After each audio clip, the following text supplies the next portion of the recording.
آدم علیہ السلام کا قد 60 ہاتھ تھا، اس قوم کا قد بھی قریباً اتنا ہی تھا۔ اس طرف سورۃ الاعراف آیت 69 میں اشارہ موجود ہے۔ اللہ تعالیٰ فرماتے ہیں، واذكروا إذ جعلكم خلفاء من بعد قوم نوح وزادكم في الخلق بسطة فاذكروا آلاء الله لعلكم تفلحون۔ اور تم وہ حالت یاد کرو جب اللہ نے تمہیں قوم نوح کے بعد جانشین بنایا اور ڈیل ڈول میں تمہیں زیادہ پھیلاؤ دیا، سو تم اللہ کی نعمتوں کو زیادہ یاد کرو تاکہ تم فلاح پا جاؤ۔ ہود علیہ السلام کی زبانی اللہ تعالیٰ ان کی فنکاری کو بیان کرتے ہوئے فرماتے ہیں کہ ہود علیہ السلام نے ان سے کہا، کیا تم ایک ایک ٹیلے پر بطور کھیل نشان لگا رہے ہو؟ مطلب یہ کہ یہ لوگ پہاڑوں کی چوٹیوں پر محل تعمیر کرتے تھے۔ جب ان سے کہا جاتا کہ تم رہتے تو زمین پر ہو اور گھر پہاڑوں پر بناتے ہو، اس کی کیا وجہ ہے؟ اور تم اتنے مضبوط محل تعمیر کر رہے ہو، گویا ہمیشہ یہیں رہو گے۔ وہ لوگ دراصل ٹیلوں، گھاٹیوں، دروں اور پہاڑوں پر عمارات تعمیر کرتے تھے، اور ان کا مقصد ان میں رہنا نہیں تھا، بلکہ صرف کھیل کود کے لیے ایسا کرتے تھے۔ ہود علیہ السلام نے انہیں جھنجھوڑا کہ تم ایسا کام کیوں کرتے ہو جس کا کوئی مقصد نہیں، جس کام کے فضول ہونے میں کوئی شک نہیں۔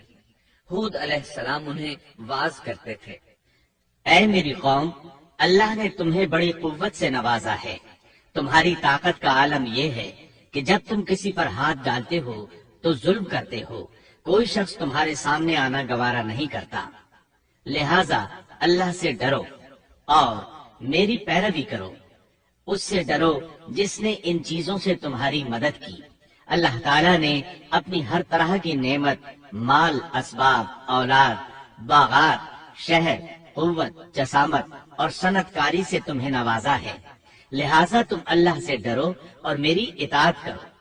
لیکن ان کی قوم نے کوئی اثر نہ لیا، نہ ان پر ایمان لائی، الٹا لگی تکبر کرنے، اللہ کی حمد کی بجائے اس کی ناشکری کرنے لگی۔ اور تکبر کے بارے میں بات یہ ہے کہ جب سے ابلیس نے اس کو اختیار کیا، یہ اس وقت سے آزمائش بن چکا ہے۔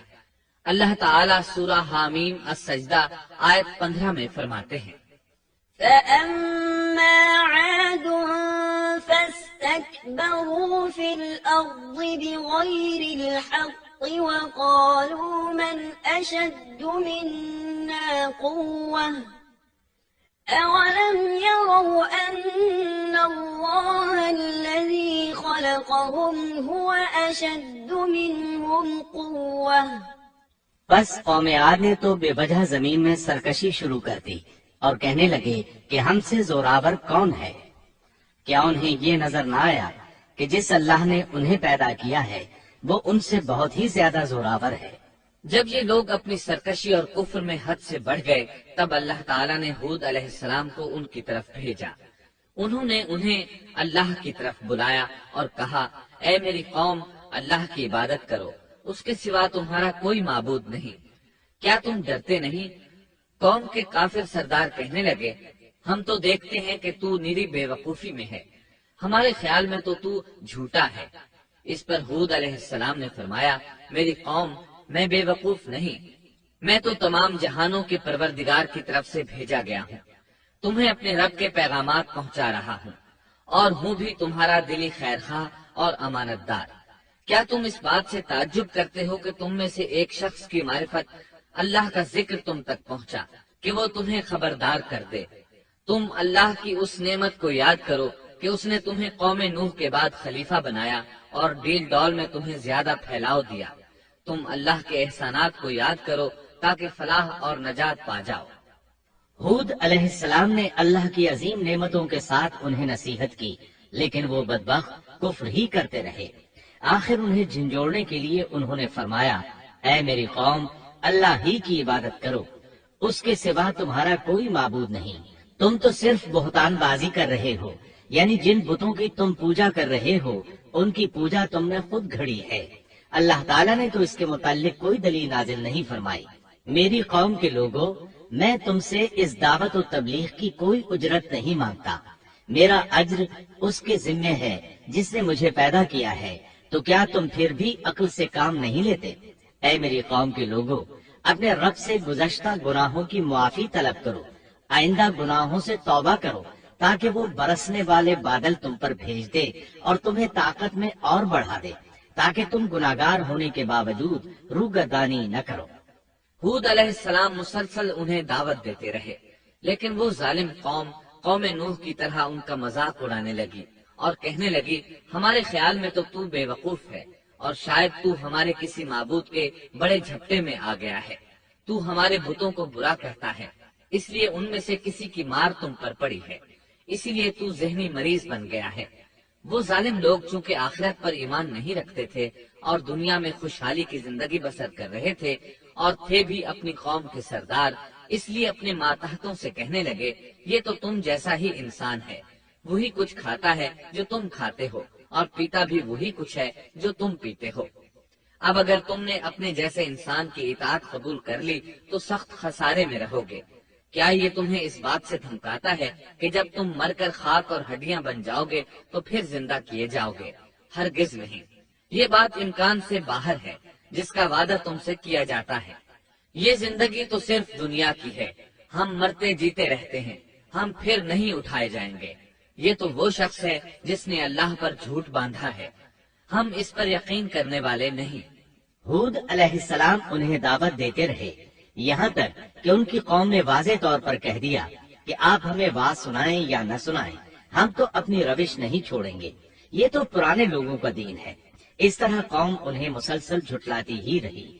آخر ہود علیہ السلام نے بھی انہیں کھلم کھلا دھمکی دی اور فرمایا، لوگوں سنو، میں صرف تمہیں ہی نہیں اللہ کو بھی گواہ بنا کر اعلان کرتا ہوں کہ اللہ کے سوا جس کی عبادت ہو رہی ہے میں ان سب سے بری طرح بیزار ہوں۔ اب تم ہی نہیں اپنے ساتھ اوروں کو بھی بلا لو اور اپنے ان سب جھوٹے معبودوں کو بھی بلا لو، اور تم سے جو ہو سکے مجھے نقصان پہنچا دو، مجھے کوئی مہلت نہ دو، نہ مجھ پر ترس کھاؤ۔ یہ فرمانے کے بعد انہوں نے اللہ سے دعا کی، رب انصرنی بما كذبون، اے پروردگار ان کے جھٹلانے پر تو میری مدد فرما۔ اللہ کی طرف سے آپ کو جواب ملا، یہ تو بہت ہی جلد اپنے کیے پر پچھتانے لگیں گے۔ اللہ کے نبی کا انکار کرنے، اس سے بغض رکھنے اور اس کا مذاق اڑانے والوں کا انجام کیا ہوا؟ اللہ نے انہیں ایسے زناٹے کی آندھی سے تہس نہس کیا کہ جس کی تاریخ میں مثال نہیں ملتی۔ اللہ نے ان سے بارش روک لی، اس سے خشک سالی کی کیفیت پیدا ہو گئی، درخت اور پھل ختم ہو گئے، وہ لوگ بارش کی خواہش کرنے لگے۔ اسی حالت میں ایک دن اللہ نے انہیں عذاب دینے کا ارادہ فرمایا۔ انہوں نے دیکھا ایک سیاہ بادل ان کی طرف بڑھ رہا ہے، خوشی سے اچھلنے لگے، کہنے لگے یہ بادل ہم پر برسنے والا ہے، جبکہ ان کا خیال غلط تھا۔ دراصل ابر کی صورت میں یہ وہ قہر الہی تھا جس کے آنے کی وہ جلدی مچا رہے تھے۔ وہ عذاب ان کی بستیوں کی تمام چیزوں، پھلوں، خیموں، درختوں کو تہس نہس کرتا ہوا آیا۔ اسے اللہ کا یہی حکم تھا۔ آندھی اس قدر زبردست تھی کہ پہاڑوں پر ان کے تعمیر کردہ محلوں تک کو اڑا لے گئی۔ مجرموں کا یہی بدلہ ہے۔ اللہ تعالیٰ سورۃ الزاریات آیت 41 اور 42 میں فرماتے ہیں، وفي عاد إذ أرسلنا عليهم الريح العقيم ما تذر من شيء أتت عليه إلا جعلته كالرميم۔ اسی طرح عادیوں میں بھی ہماری طرف سے تنبیہ ہے، جبکہ ہم نے ان پر خیر و برکت سے خالی آندھی بھیجی، وہ جس چیز پر گرتی تھی اسے بوسیدہ ہڈی کی طرح چورا چورا کر دیتی تھی۔ اس آندھی نے ہر چیز کو فنا کر کے رکھ دیا۔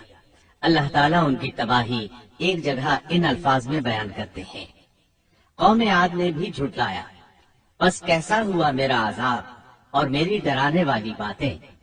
ہم نے ان پر تیز و تند مسلسل چلنے والی ہوا ایک لگاتار منحوس دن میں بھیج دی، جو لوگوں کو اٹھا اٹھا کر دے پٹکتی تھی۔